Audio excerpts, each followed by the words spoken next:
Hi friends, ഇന്ന് ഞാൻ നിങ്ങളുമായിട്ട് ഷെയർ ചെയ്യാൻ പോകുന്നത് ഒരു ടിപ്പാണ് കേട്ടോ. ഒരു ടിപ്സ്, ഇതുവരെ ഞാൻ അങ്ങനെ ഒരു ടിപ്സുകൾ നിങ്ങളുമായിട്ട് ഷെയർ ചെയ്തിട്ടില്ല. അപ്പോൾ ഇന്ന് ഞാൻ വിചാരിച്ച് ഒരു ടിപ്സ് ഒന്ന് ഷെയർ ചെയ്യാമെന്ന്. അതിനായിട്ട് നമ്മളൊരു ലിപ്സ്റ്റിക്കാണ്, ഒരു ലിപ്സ്റ്റിക്ക്. അപ്പോൾ നമ്മൾ കൊച്ചു കുട്ടികൾക്കൊക്കെ വേണ്ടിയിട്ട് നമ്മൾ ഉപയോഗിക്കുന്ന ലിപ്സ്റ്റിക്ക് തന്നെയല്ലേ ഇട്ട് കൊടുക്കുന്നത്. അപ്പോൾ അതിൽ നിന്നൊക്കെ ഒഴിവാക്കിയിട്ട് നമുക്ക് ഒരു ലിപ്സ്റ്റിക്ക് ഉണ്ടാക്കാം. എങ്ങനെയാണെന്ന് വെച്ചാൽ ബീട്രൂട്ട് വെച്ചിട്ട്. അപ്പം നമ്മൾ ബീട്രൂട്ട് വെച്ചിട്ട് ബീട്രൂട്ടിൻ്റെ ജ്യൂസ് എടുത്തിട്ട് പിന്നെ നമുക്കൊരു ബട്ടറിൻ്റെ കുറച്ചെടുക്കണം. എന്നിട്ട് ഈ ബീട്രൂട്ട് ജ്യൂസ് നമ്മൾ എടുത്തിട്ട് ഒന്ന് തിളപ്പിക്കണം. നല്ലപോലെ തിളപ്പിച്ചിട്ട് ഇതിൽ നിന്നൊരു 2 സ്പൂണ് ബട്ടറും കൂടെ ഇട്ട് കൊടുത്തിട്ട് ഒന്ന് കുറുകി വരുമ്പോൾ നമുക്ക് ഓഫ് ചെയ്യാം. അപ്പം നമുക്കറിയാൻ പറ്റും നമ്മുടെ ചുണ്ടിലിടുന്ന ഒരു രീതിയിലേക്ക് നമുക്ക് കിട്ടും. ഒന്ന് കുറുകി നല്ലപോലെ വരും. തണുത്തതിന് ശേഷം നമുക്ക് ഉപയോഗിക്കാം. പിന്നെ അത് ബാക്കി ഫ്രിഡ്ജിൽ വെച്ചാൽ കുറേ നാൾ നമുക്കിത് ഉപയോഗിക്കുകയും ചെയ്യാം. അപ്പോൾ നമ്മുടെ കുട്ടിക്ക് ഈ കെമിക്കലൊന്നും ചേർന്ന ലിപ്സ്റ്റിക്ക് ഇട്ട് കൊടുക്കുകയും വേണ്ട, അവർ നല്ല ഹാപ്പിയാവും. അപ്പോൾ എന്നാൽ നമുക്ക് വീഡിയോയിലേക്ക് പോകാം. അപ്പോൾ ഞാൻ ബീട്രൂട്ട് ഇങ്ങനെ ചെറിയ തോരൻ നമ്മൾ അരിയും പോലെ പീസാക്കിയിട്ടുണ്ട്, ചെറുതായിട്ട് അരിഞ്ഞിട്ടുണ്ട്. ഇതിനി നമ്മൾ വെള്ളം ഒന്നും ചേർക്കാൻ പാടില്ല കേട്ടോ. വെള്ളം ചേർക്കാതെ തന്നെ ഇതിൻ്റെ ജ്യൂസ് എടുക്കണം, അരിച്ചെടുക്കണം. നല്ലപോലെ മിക്സിയിൽ അടിച്ചിട്ട് നല്ലപോലെ അരിച്ചെടുക്കണം. 2-3 പ്രാവശ്യം അരിപ്പയിൽ വെച്ച് അരിച്ച് നല്ല ഇതായിട്ട് എടുക്കണം.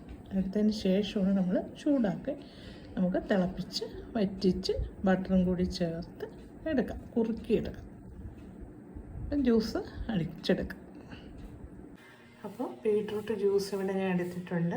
ഒരു ലേശം വെള്ളം ഒഴിച്ചു കൊടുക്കണേ അരയ്ക്കാൻ സമയത്ത്, അല്ലെങ്കിൽ നമ്മൾ അരയ്ക്കുമ്പോഴത്തേക്ക് അത് കട്ടിക്ക് തന്നെ ഇരിക്കും. അപ്പോൾ ഒരു 2-3 സ്പൂൺ വെള്ളം കൂടി ചേർത്തരയ്ക്കണം. ചേർത്തരച്ചിട്ട് നമ്മൾ അരിച്ചെടുത്ത്, ഞാൻ 2 പ്രാവശ്യം അരിച്ചെടുത്തിട്ടുണ്ട്. അതിൻ്റെ തരിയൊന്നും ഇല്ലാതെ അരിച്ചെടുത്തിരിക്കുകയാണ്. ഇനി അത് നമുക്ക് ചൂടാക്കി ഏകദേശം വറ്റാറാകുമ്പോൾ ബട്ടറും കൂടി ഇട്ട് കൊടുക്കാതെ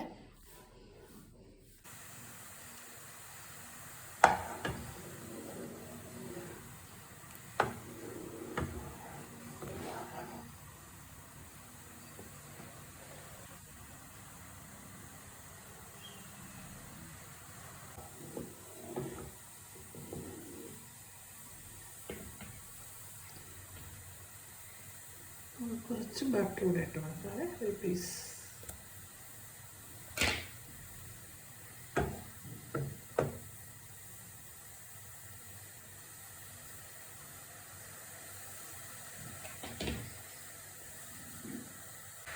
അപ്പോൾ ഏകദേശം വറ്റി വന്നല്ലോ, വറ്റി വന്നു.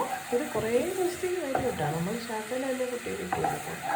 ഏകദേശം നമുക്ക് കാണുമ്പോൾ തന്നെ അറിയാൻ പറ്റും ഏകദേശം വറ്റി വന്നേ. നമുക്കത് ഓഫ് ചെയ്യാം. ഓഫ് ചെയ്തു.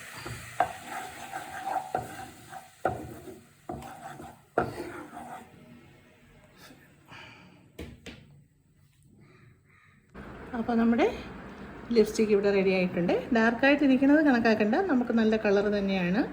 ഇത് ഇങ്ങനെ ചെയ്തിരിക്കുന്നത് കൊണ്ടാണ് ഡാർക്ക് കളറായിട്ടിരിക്കുന്നത്. പക്ഷേ ചുണ്ടിലിടുമ്പോൾ നല്ലൊരു കളർ കിട്ടും. അത് ഞാൻ കാണിക്കാവേ. അപ്പോൾ നമ്മൾ ലേശം ബട്ടർ ഇടാവൂ, കൂടുതൽ ബട്ടർ ഉപയോഗിക്കരുത്. ഒരു ശകലം, ഒരു ചെറിയൊരു പീസ് ബട്ടർ ഇട്ടാൽ മതി. അപ്പോൾ ഞാൻ എല്ലാം റെഡി ആയിട്ടുണ്ട്. അപ്പം നമുക്ക് ഞാനൊന്ന് ചുണ്ടിലിട്ടതും കൂടെ കാണിക്കാം കേട്ടോ.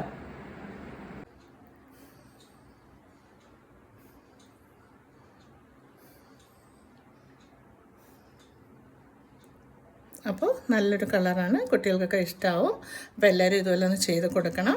യാതൊരു കെമിക്കലും ഇല്ലല്ലോ, നമുക്ക് ധൈര്യമായിട്ട് കുട്ടികൾക്ക് ചുണ്ടിലിട്ട് കൊടുക്കാൻ പറ്റുന്നതാണ്. നമ്മൾ ഇയർബഡ്സ് വല്ലതും വെച്ചിട്ട് അത് വെച്ച് ഇട്ട് കൊടുത്താൽ മതി. അപ്പോൾ ഇത് ഒത്തിരി ദിവസം ഫ്രിഡ്ജിൽ വെച്ച് നമുക്ക് ഉപയോഗിക്കാം. 1 മാസത്തോളമൊക്കെ നമുക്ക് ഉപയോഗിക്കാം. നമുക്ക് ലേശമല്ലേ വേണ്ടൂ.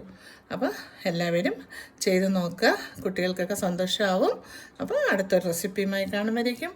By bye, see U.